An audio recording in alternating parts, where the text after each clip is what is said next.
President Joe Biden says he will not support an Israeli strike on sites related to Tehran's nuclear program in response to Iran's missile attack on Israel. Biden's comments came after he and fellow group of 7 leaders from Canada, France, Germany, Italy, Japan, and the United Kingdom spoke by telephone about coordinating new sanctions against Iran. The U.S. and allies are scrambling to keep the Middle East conflict sparked by Iran-backed Hamas militants in Gaza's October 7 attack on Israel from spreading further. They are urging Israel to show restraint as it weighs retaliation against Iran for its attack.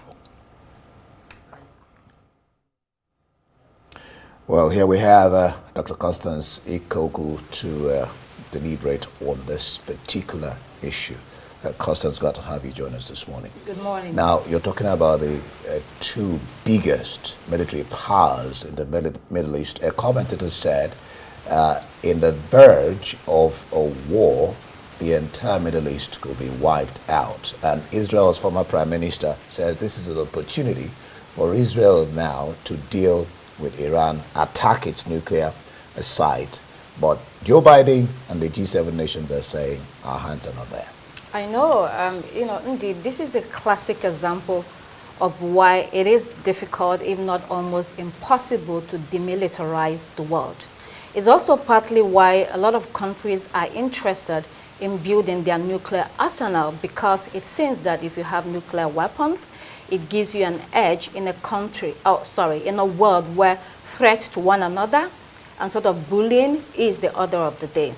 Now, the other day we saw when Russia threatened that it may be compelled to use nuclear weapons in regard to Ukraine, the war in Ukraine. At the same time, it might be a bluff by Vladimir Putin, but it gives him a sort of bargaining chip, for countries not to invade his own country. Similarly, when you look at the nuclear armed countries in the United Nations Security Council, it definitely gives them an edge in the Committee of Nations.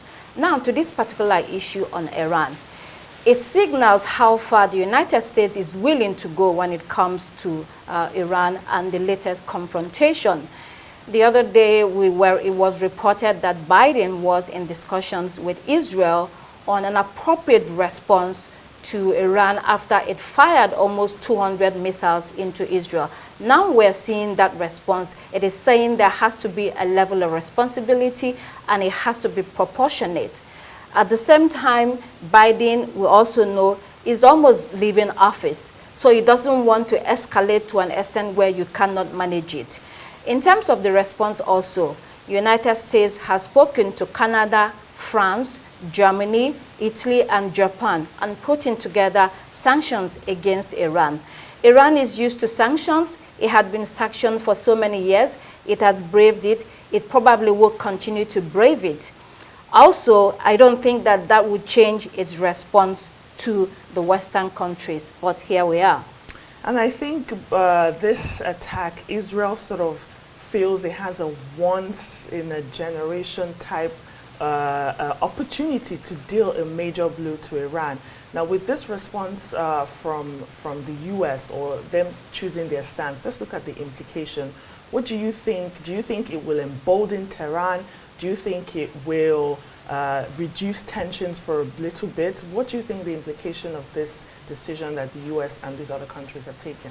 It might not be an issue of emboldening Iran. Iran has to act as if it's also a country that has some pride, and that is why it will continue to fire those missiles. At the same time, yes, Israel has to respond, but like President Biden said, the response has to be proportionate.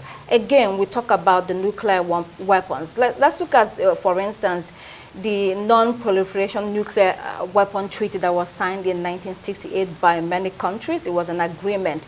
Although it did not prevent the expansion of these arsenals, it did slow down the arms race. And that is why we remember countries like Libya, they were compelled or persuaded rather to abandon their nuclear program. They did that. At the end of the day, it was very easy to invade that country to take Muammar Gaddafi out. If he probably had those nuclear weapons, it might have been a bargaining chip for him. We also remember the days of Tony Blair of the United Kingdom and George Bush of the United States, and how they invaded Iraq on claims that that country, Saddam Hussein, had weapons of mass destruction. We would learn later that there were no weapons of mass destruction and that they misled the world. Some saw that as a crime. They did not pay for the crime. So in all of this, it's about power. It's about countries protecting their territory. The whole of the Middle East feels very threatened with the support of the United States with Israel. And Israel itself feels threatened. So at the end of the day, we come back to the discussion about a two-state solution. Would they agree to say that each other has to exist within that region? If they are honest about it and want to move forward with it, then they can have that discussion. But at the same time, it is tough to have peace in that region, and we might be seeing this for a little while. You mentioned you touched on a very delicate issue, the fact that America attacked Iraq based on false information, and nothing was done to America. And that's the way the world seems, talking about the United Nations and the Security Council. Now, U.S. Defense Secretary Lord Austin says military is helping prevent a widening conflict. One wonders, how are you helping prevent a widening conflict when you're supporting Israel? But in this instance, America says, do not go near the Iranian nuclear facility. In the light of the support America offers to Israel and what is happening, why is America saying no to this particular one? Because it will escalate this crisis to an unimaginable proportion. If you begin to use nuclear weapons against one another, that is a situation that you do not want to see, because it's going to be very catastrophic to the levels we've never seen.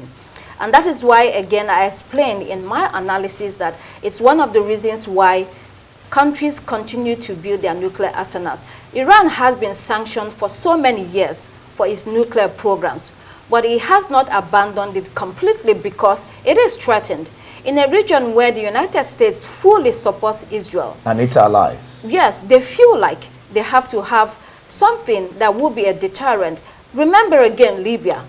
You know, what happened? United States and its allies in NATO took out Muammar Gaddafi so easily because that nuclear weapon had gone.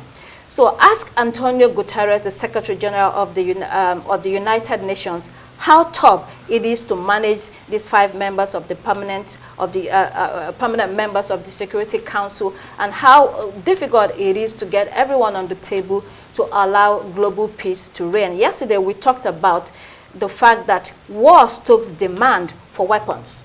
That's another economic angle that we're not talking about. Weapons companies, you know, are making record sales when there are war. The war between Russia and Ukraine, companies in the US were recording high sales from a couple of years ago up until now. So you have all of that no one is discussing.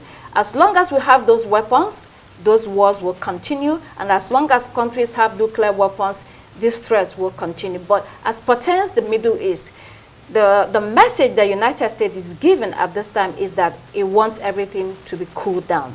It says there has to be proportional response, and let's see how it unfolds. It is a developing story. We will be hearing more in the coming days. All right, thank you so much, Dr. Ikokwu.